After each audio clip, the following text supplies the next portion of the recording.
And we can talk now to Bill Barnard from Democrats Abroad, which is given state-level recognition by the Democratic National Committee. Effectively, it has voting rights at the convention. Also on the line is Erol Morkoc of Republicans Overseas. Good morning. Erol, let's start with the point in the convention now where we expect the nominee, and we've known for a long time who were likely to be the nominees. They then pivot away from their campaigns and they talk to the nation as a whole, and they outline in their acceptance speech the kind of America that they envisage. Do you think Donald Trump in that speech was reaching out to every American? Absolutely, and without equivocation. I mean, the speech was directed, full of positivity, full of hope. It was a welcoming speech showing that the party is a party of patriots, people who have patriotism in their heart. It reached out in a lot of ways that stood out when you look at how taking lead in battleground states is causing panic on the left, and Donald Trump played into that fear of the looting and the riots and the mischaracterization of the police, and that's a law and order message that crosses any sort of political leanings, because people want to see their streets safe, and they want to see their kids back in school. So Donald Trump's message was a very pro-America, very similar to 2016, continuing those policies he built on, expand school choice. He brought up especially his funding of historically black colleges, which builds generational wealth in the African American community. So that was a lot of what the convention opened with and also finished with. All the speakers who came in and gave their point of view gave it with an America First incentive, but also there was a cautionary tale that if the adults in the room, the Republican Party, is defeated, you're going to have Beijing Biden and the Democrat Party taking the lead. And so I think he brought forth a collective of people who still have to be reached, those suburbanites, those Midwest women. When you look at the violence in Kennesaw, it really matters because it's a swing county where Trump, for the first time in 44 years, took it. And where Kennesaw goes, the state goes. So, he really spoke, especially when you consider those things are in the Milwaukee media market. So suburban moms are seeing this sort of thuggery in the streets. And Donald Trump is playing that up, and he used the platform he had to speak to all Americans who are concerned about their future and where America goes. And the Republican Party is the only one offering true, clear, and present leadership. I mean, the Democrat Party is horrified, mortified, petrified, stupefied of putting their candidate up against us in a debate, and that's telling. Errol, do you think in Law and Order America that a black man should be shot 7 times at point-blank range in the back, and the president makes no reference to Jacob Blake at all in a speech of over an hour? The RNC and the convention that we put on was not perhaps about the day-to-day horrific situations where people are being shot in the state, and that's why Donald Trump has taken a lead. It actually action, not just words, not just tears and crying on each other's shoulders, but actually going out there and taking the lead with the Second Chance Act, with reducing recidivism, with bringing people front and center who he's pardoned, who are building social justice movements to go back into their communities and show the young people the right way to do things and the wrong way to do things. So he didn't bring up Mr. Blake's death, but that doesn't mean that he condoned or supported it. That's incorrect characterization. Well, Bill Barnard, as we say, from Democrats Abroad. Bill, what do you make of that characterization of Donald Trump's presentation? The Republican Party spent 4 nights trying to convince the American people that Donald Trump isn't the person that we've seen him to be over the last 3 years. And I think in the end, it will have overreached. It would have been far beyond what anyone considers reasonable. Joe Biden, from the very beginning, has denounced the looting and the violence that protest sometimes degenerates into. But he's also denounced the excessive force that creates the situations. Does anyone really think that Donald Trump will be the kind of calming force that we need in the country at this moment? I don't think so. But in terms of what Joe Biden is and who he is, has he to do a lot more than just say he's not Donald Trump? And is that cutting through yet? Well, I think he does need to do more, but fundamentally, almost always in the re-election, if there's a re-election campaign, a campaign for an incumbent president, it almost always is, in fact, a referendum on the incumbent. That's just the way that it works in our system. Trump wants to portray it as a choice between him and Biden. But in a very fundamental way, it is indeed a referendum on Donald Trump.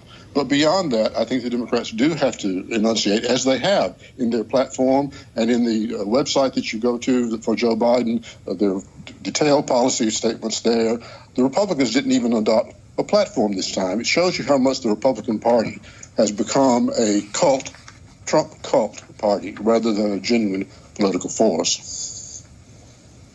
Erol, if you look at the figures at the moment, you were talking about what's happening in 6 of the swing states. You're averaging 3 points behind. And we know that gap is narrowing, but still super important, including Wisconsin, as you're suggesting, one of those swing states. So Donald Trump, if he doesn't reach out effectively, he's got nowhere to go here. And just saying Joe Biden's to blame for coronavirus, for China, for the riots, he's a socialist. You know, at what point does Donald Trump actually have to say coronavirus happened on my watch and try and explain why it's such a disaster? Because people are going to see the evidence for themselves. Well, Donald Trump's response to the coronavirus, as far as his supporters and objective people who look at the data, you have to take it into context.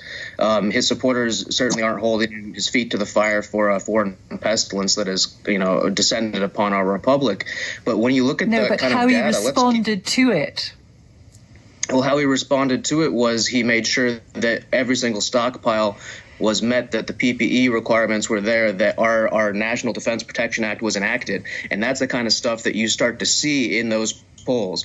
When you look at the day one from the Democrat Party convention till now, Joe Biden's down 0.5% nationally, 1.3% down, or difference in battleground states. But look at the numbers that have the least amount of bias. That's betting averages. Joe Biden was up 14.5% in betting markets prior to the back-to-back conventions. Now he's only up 6%. When you have people putting their money down, you see them going towards Trump and his message of back to school, back to work, back to the American way of life. Immigrants like myself who wake up grateful every day to see that flag waving outside are the ones who are going to be driving that push. And when you have people who are afraid to express their opinion, afraid to say that they support Donald Trump when pollsters call because of this polarized situation where a lack of leadership from, let's say, Dr. Fauci and other people have only exacerbated the confusion when you have people rioting in the streets and they're trying to keep people inside and say, oh, you can protest in group like that. It was a coordinated effort to take down basically the fabric of America before an election. This hasn't been Donald Trump's lack of leadership. It's been a lack of national unity that's being born out of Democrat agitators. Okay, well, Bill, when you hear that as an argument and you hear Dr. Fauci criticised there and you hear that interpretation of the evidence that's out there, how do you actually get, as Democrats, ahead of Donald Trump in the news cycle? Because it's the drop the pants strategy, as some people have called it. He will say anything, whatever the facts tell you, anything will be said in order to stay ahead of the news cycle. So if, Erol's interpretations are, correct about how Republican voters are going to feel, how do you actually stay ahead of that in a news cycle and cut through? Let me just ask one thing at the beginning. Let me ask my Republican colleague to at least do the courtesy of referring to my party by its proper name, by its legal name, the Democratic Party of the United States. It's not the Democrat Party, it's the Democratic Party. That's the legal Party, name. Correct. But to respond to the point, again, Erol is asking the American people to overlook what they've seen. They saw some early actions taken, inadequate though they were, in travel restrictions and all the rest, but they also know now that the virus was spreading in the community already at that point, and that the great wave came in from Europe, not from China, and 40,000 people came in from China after the so-called bar on entry. They also saw that a month and a half was wasted in getting testing up. Testing is not in and of itself a goal. It is merely a tool by which you achieve other goals of repressing the virus and sending the R rate down. That just wasn't done. Time was wasted. We've seen the U.S. has one of the largest, in fact, the largest death rate per capita of any advanced country other than Great Britain, curiously enough. But the point is that so little was done, so little was lost. But you're right, there's a whole raft of policy issues that I think the Democrats could turn to now and should turn to. Universal health care, the climate crisis, economic recovery, a fair tax system, the cost of college and student loans, child care, the restoration of America's standing in the world, racial justice and social calm, the pandemic itself. And on the pandemic, the polls show overwhelmingly that Biden has the American people have far greater confidence in Biden than they do in Trump in dealing with the virus. Not only that, but Trump's path to victory, should it exist, is narrowing week by week. Not only is he behind in the swing states, but there are any number of other states that now are available to the Democrats that weren't there before. Arizona, Florida, Georgia, North Carolina, possibly even Ohio. So the path of Biden to victory is far easier to proceed than it is for Trump.